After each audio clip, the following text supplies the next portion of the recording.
Hey guys, it's Jason. It's the end of a long day, but I'm going to crank out a Savage Race review video for you right now.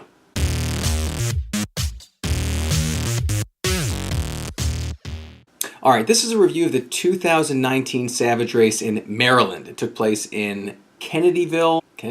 Yes, Kennedyville, Maryland. It was about a 6.5 mile race, and it was a doozy. This is a really good one. Savage Race is a great race. Great production value, really good obstacles, good length, and a good post-race scene. I'll go over all this stuff in my review. I'm going to talk about 5 main factors, kind of like my last one. We're going to talk about price, we're going to talk about the obstacles, the course, prizes, and in this review I'm also going to talk about Vendor Village. Okay, so first of all, let's talk about the price. The price was $71. I paid $71 for this race. Now you have to add on to that insurance, and of course there's always an extra charge for parking and for your bag drop if you're using those things at the race.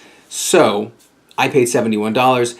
The longer you wait to buy tickets for these things, the price goes up. So I got it really early on, and it's just about the cheapest that you can get this one, at least around here. All right, obstacles. So this race is billed as having 27 plus obstacles. That's a great amount of obstacles, a lot of variety. Mainly in this race, there are upper body obstacles and barrier obstacles. That's what I call them, at least. Like walls, things you have to jump over or get under. Mainly those obstacles in this race. There aren't a lot of carry obstacles like you'll find in Spartan races where you have to carry a big bucket full of rocks or a big heavy sandbag on your shoulders. But the obstacles are really creative. They're a lot of fun. I'll tell you about a couple of them. So some of my favorites are, there's one called Wheel World.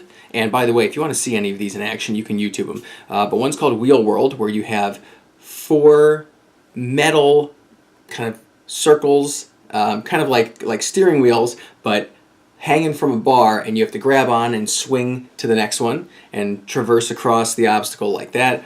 There's a couple different ones where you have to grab onto different holds and kind of monkey swing across like that. There's some actual monkey bars, which I failed big time last year and I nailed this year. There's some obstacles that are a little scary. There's an obstacle called Davy Jones' Locker, which always gets me a little bit because you have to jump off like this 15-foot high ledge. It's not that high when you say it like that, but when you're on top looking down, it's a little high. Into a pool of water. That always gets me a little bit. There were a couple new obstacles this year. One I didn't particularly like so much. It was called Inversion Therapy, and you kind of had to hang upside down on 3 different sections of bar and kind of get across by shimmying like that. There was another one called, what was it called? Piece of Queso, and there were these Swiss cheese cutouts that had little holes, full holes and kind of half holes cut out of them, and you had to kind of get from one onto the other. That one was a lot of fun. So there's a big variety of obstacles with Savage Race. They're really well thought out. I like them a lot. I'm okay with the fact that there aren't a lot of heavy carries. That's fine. You know, it's okay that each race is a little bit different, but I give these obstacles a really big thumbs up. And I nailed 99% of them on this run. All right, let's talk about the course. So the race is billed as being from 5 to 7 miles. I believe, and I cannot verify this yet, but I believe the course was about 6.5 miles. Definitely felt long. Part of that may have been due to the fact that I decided to take a 13-mile bike ride the day before, so my legs were a little tired going into it, but it felt like between a 6 and 7 mile course. This year, they really changed it up in that the actual course layout was very different than last year. There were more climbs and steep descents than there were last year by far, and there was a ton of mud. A ton of mud. And when I say mud, I don't just mean you're running through mud and it kind of splatters up on you a little bit. I mean you're walking through waist-deep mud that is suctioning the shoes off your feet. I mean, there was a lot of it this time around. I think that actually contributed to making the course significantly harder because you were using a lot more muscle trying to pull up your legs out of this goo than ever before. But that was a big change in the course, and it definitely made it more challenging, that's for sure. All right, let's talk about prizes and swag. And swag, of course, is SWAG, stuff we all get. When you finish the race, you get your traditional medal. Where's my medal? So you get your traditional medal, and you get your t-shirt.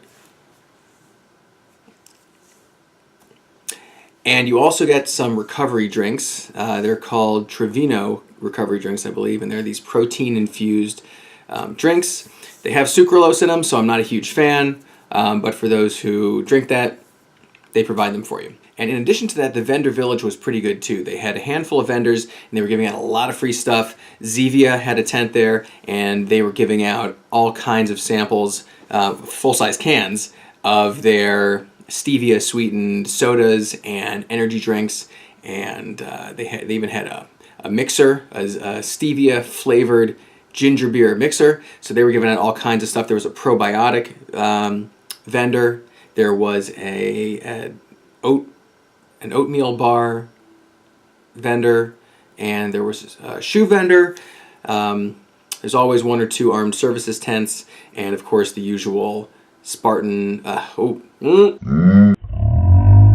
Savage Race clothing vendor. So there were a bunch of vendors, and there were a couple food trucks also. So the vendor village was pretty good. Big thumbs up. So all in all, Savage Race is one of my favorite races to do. It's a great length. There are a bunch of really great obstacles. It's not terribly expensive, at least if you buy early.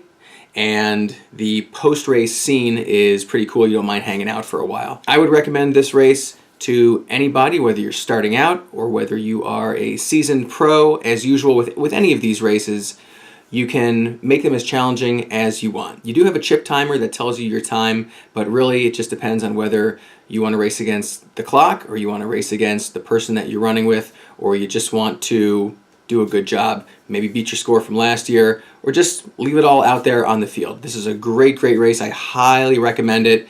Excellent production value, and I will definitely be doing it again, possibly this September. All right, folks, that's the Savage Race review. I hope you liked it. Leave me a comment. Please subscribe and click that bell next to it so you get notified when I post more videos. And as usual, I will see you on the flippity flop.